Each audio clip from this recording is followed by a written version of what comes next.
पर केंद्र की स्थिति।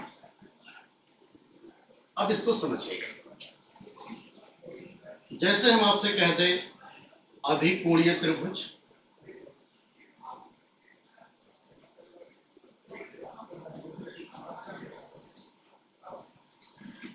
दूसरा समकोणीय त्रिभुज, तीसरा न्यून कोणीय त्रिभुज।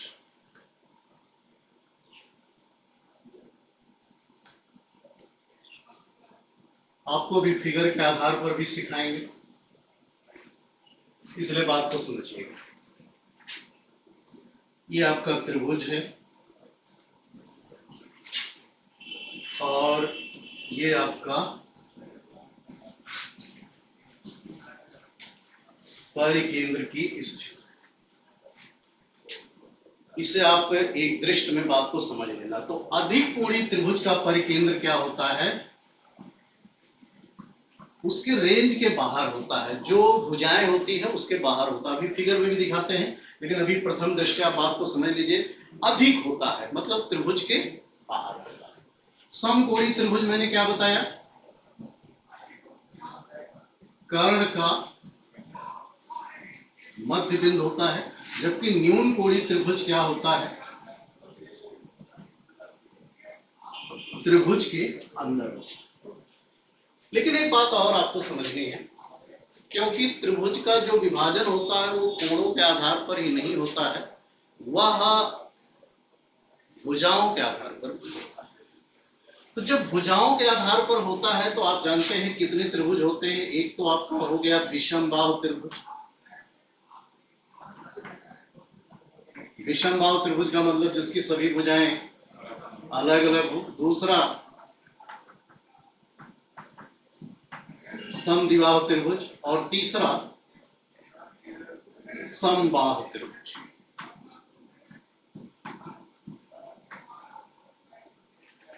अब इसको मैं क्यों बता रहा हूं, इसको समझिएगा। आपसे मैंने कहा था कि जो समबाहु त्रिभुज होता है वो हमेशा न्यून कोणीय त्रिभुज होता है, लेकिन न्यून कोणीय त्रिभुज हमेशा समबाहु त्रिभुज नहीं होता। तो जो यहां से आपको बताने की कोशिश हो रही वो ये है कि अगर समबाहु त्रिभुज कभी है तो समबाहु त्रिभुज जो है हमेशा न्यून कोणीय त्रिभुज होता है, और न्यून कोणीय त्रिभुज का जो परिकेंद्र होता है वो क्या होता है? त्रिभुज के अंदर होता है। अब अगली बात समझिएगा।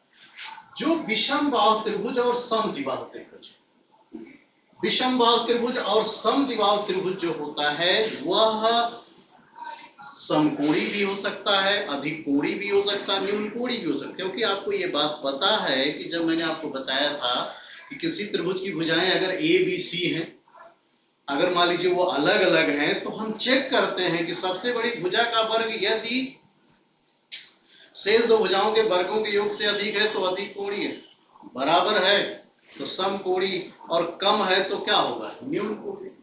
तो आप इस बात को समझिएगा कि अगर वो विषमबाहु त्रिभुज है या समद्विबाहु त्रिभुज है तो वो अधिक कोणी भी हो सकता है, समकोणी भी हो सकता है और न्यून कोणी। हर पॉइंट क्वेश्चन है, अगर क्वेश्चन का समय मिला तो कराएंगे, नहीं तो कल सारे क्वेश्चन जरूर मैं कराऊंगा।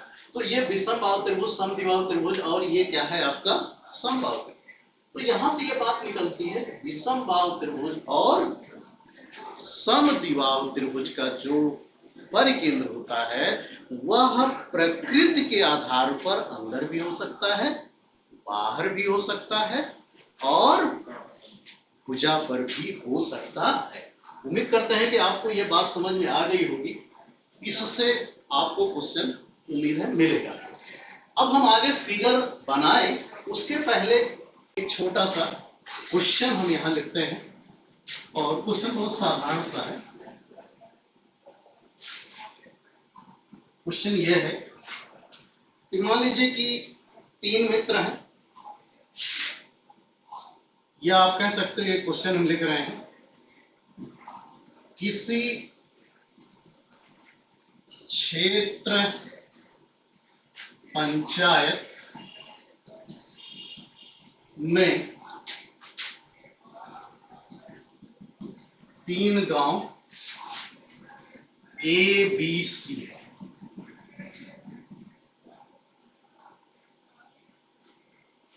एक हॉस्पिटल इस प्रकार बनवाना है, इस प्रकार बनवाना है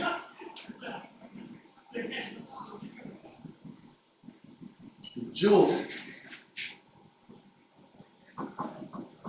तीनों गांव से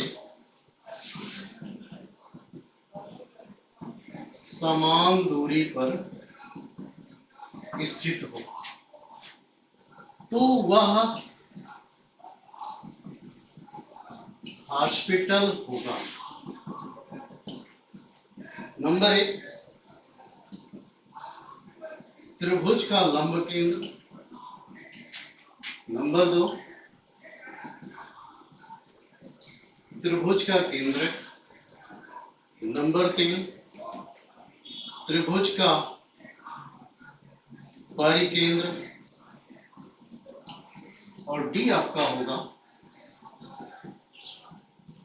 त्रिभुज का अंतर।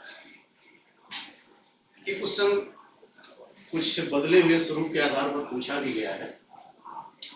किसी क्षेत्र पंचायत में 3 गांव एबीसी है, एक हॉस्पिटल इस प्रकार बनवाना है जो तीनों गांव से समान दूरी पर स्थित हो, तो वह हॉस्पिटल होगा। त्रिभुज का लंब केंद्र, दूसरा त्रिभुज का केंद्र, तीसरा त्रिभुज का परिकेंद्र, चौथा है त्रिभुज का अंतःकेंद्र। आंसर आपको पता चल चुका होगा कि जो परिकेंद्र होता है वही तीनों शीर्षों से समान दूरी पर स्थित होगा। चूंकि ये 3 गांव है, तो अगर आप इन तीनों को आप मिलाओगे, क्योंकि एक सरल रेखा में नहीं है, तो यहां से जो ट्रायंगल बनेगा उसका जब आप परिकेंद्र निकालेंगे तो यही जो परिकेंद्र होगा वो तीनों गांवों से क्या होगा, समान दूरी पर स्थित होगा। और यही आपका क्या है, आंसर।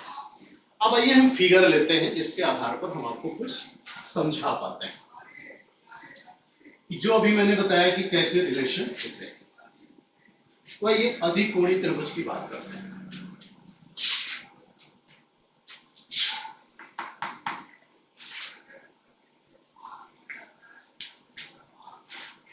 देखिए मार्गो भी दूसरा दीजिए, चलता ही नहीं ठीक से, इसके अंदर चला जा रहा है।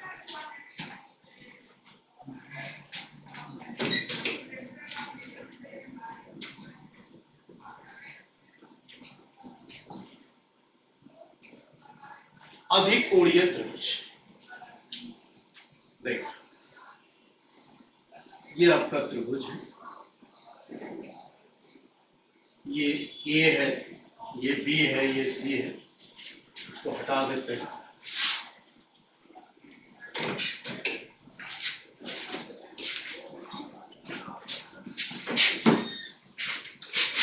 तो देखिए करना क्या है, आपको कुछ चीजें यहां से समझनी पड़ेगी। जैसे इसको हम यहां से काटेंगे तो ये ऐसे जाएगा, इसको काटोगे तो ये ऐसे जाएगा।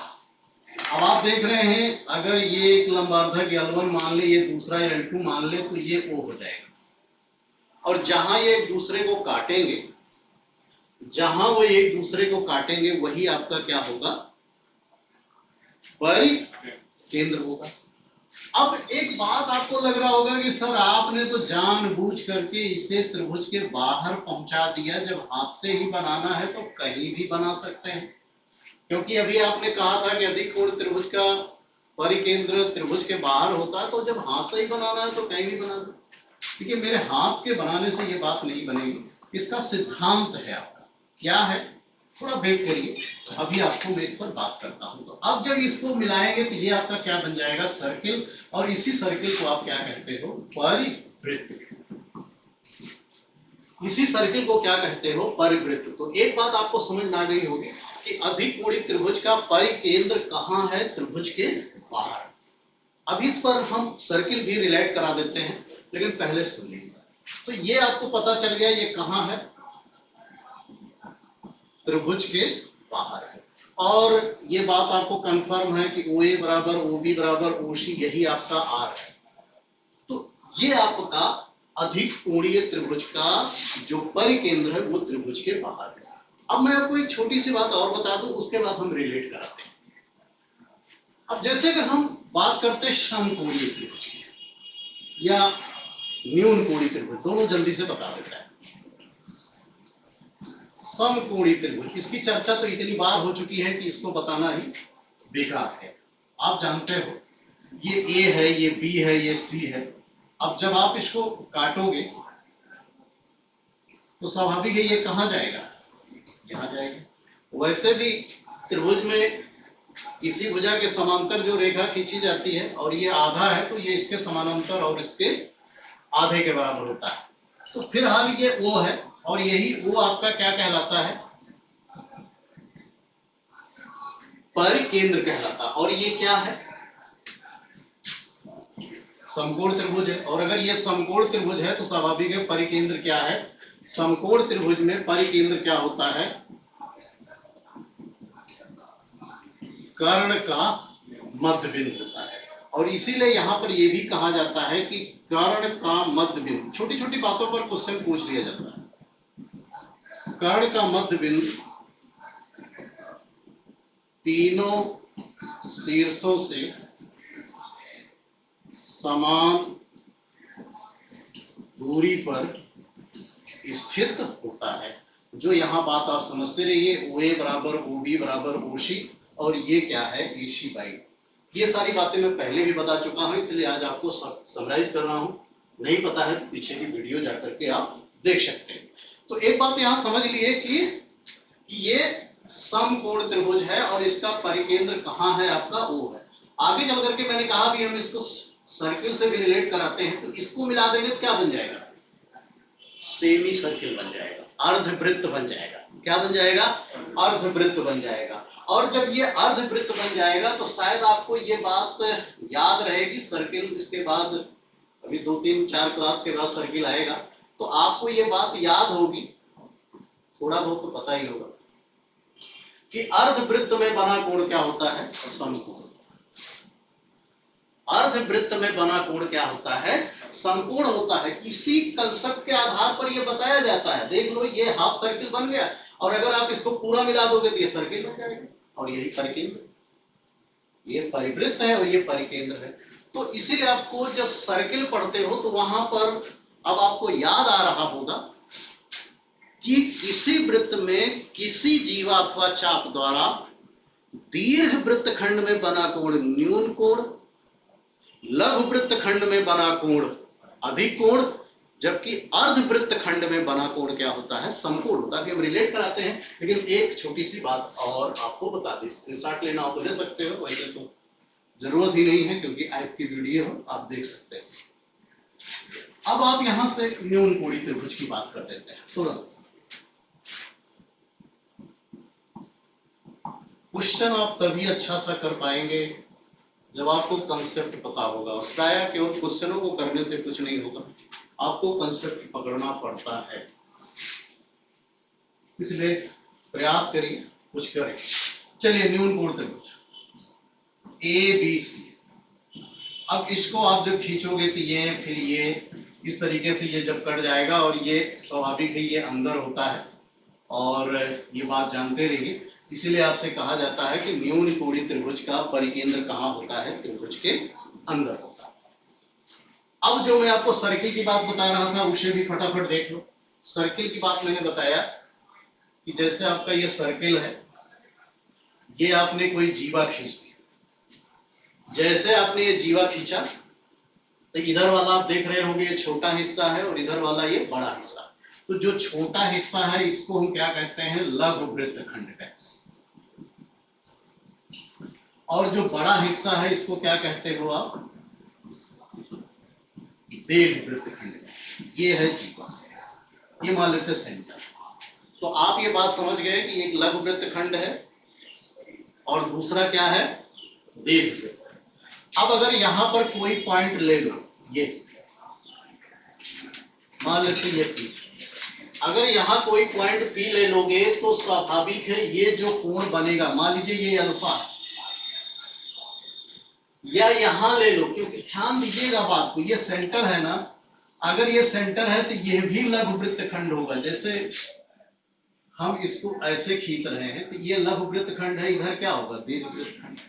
तो यहां से जब इधर आओगे तो ये बीटा है, ये भी न्यून कोण होगा, इधर से जाओगे तो ये भी क्या होगा, बीटा कोण।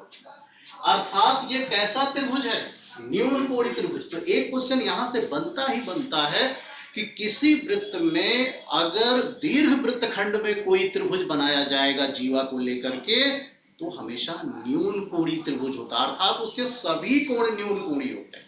और न्यून कोण का मतलब जानते ही हो कि 90 अंश से कम। तो मैं क्या बता रहा था कि इसको अगर हम मिटा दें, ये आपका AB है, AB के द्वारा जो कोण यहाँ बन रहा है अल्फा, ये क्या है, न्यून कोणीय त्रिभुज। लेकिन जो मैं आपको बताना चाह रहा हूं वो ये है कि अगर ये न्यून कोण है तो ये सेंटर कहाँ है, त्रिभुज के अंदर है, अर्थात न्यून कोणीय त्रिभुज का जो परिकेंद्र होता है त्रिभुज के अंदर होता है। अब इसी को अगर हम यहाँ ले लें भाई, यहाँ बना दे, कुछ ऊपर P था, यहाँ मान लेते हैं हम Q ले लेते हैं। अगर हम Q ले लेते हैं और यहाँ कोई कोण बीटा बना लेते हैं, तो जो ये कोण बीटा है ये क्या होगा, अधिक कोणीय होगा। क्या होगा, अधिक कोणीय होगा। और ये आपका त्रिभुज है, ध्यान दें, यहाँ छोटा त्रिभुज है, फिगर में तो अभी बड़ा बना था, ये अधिक कोणीय त्रिभुज। तो ये बताओ इसका सेंटर कहाँ गया, ये। आपको लग रहा होगा सर इसका सेंटर, कई बार ये बात बता रहे हैं, अरे भाई इनके शीर्षों से होकर जो सर्किल खींचा जा रहा है, त्रिभुज के तीनों शीर्षों को स्पर्श करता हुआ जो वृत्त खींचा जाता है, उसी वृत्त का ही तो केंद्र हमारा परिकेंद्र होता है, उसी वृत्त का केंद्र क्या होता है, परिकेंद्र होता है। कंफ्यूज मत होइए, हम बात ये कर रहे हैं कि त्रिभुज से संबंधित केंद्र, लेकिन ध्यान दीजिएगा त्रिभुज की जब बात हो रही है तो उसमें सर्किल अपने आप टच करता जा रहा है। तो जैसे आप इसको बनाओगे तो ये आपका तो त्रिभुज है, लेकिन इसका जो परिकेंद्र कहाँ चला गया, बाहर, जबकि ये न्यून कोणीय त्रिभुज है, इसका परिकेंद्र कहाँ है, त्रिभुज के अंदर। तो इस तरीके से जो मैं कहना चाह रहा हूं कि अधिक कोणीय त्रिभुज का परिकेंद्र त्रिभुज के बाहर, जबकि न्यून कोणीय त्रिभुज का परिकेंद्र त्रिभुज के अंदर होता। दिमाग में पूरी तरह से बैठा ले, दोबारा पढ़ने की जिससे जरूरत ना पड़े, अगर समझ पा रहे हो। अब अगर तीसरी बात यहां से बता दें, जैसे अभी मैं बता ही चुका हूं, फिर बता देता हूं, अगर इसको आधा आधा फाड़ दोगे तो ये अर्धवृत्त होगा, ये भी अर्धवृत्त होगा। तो चाहे ऊपर कोई कोण बनाओ, चाहे नीचे कोई कोण बनाओ, ये दोनों कोण कितने डिग्री हो गए, 90 डिग्री के, और इसका परिकेंद्र क्या होगा, वृत्त का केंद्र होगा।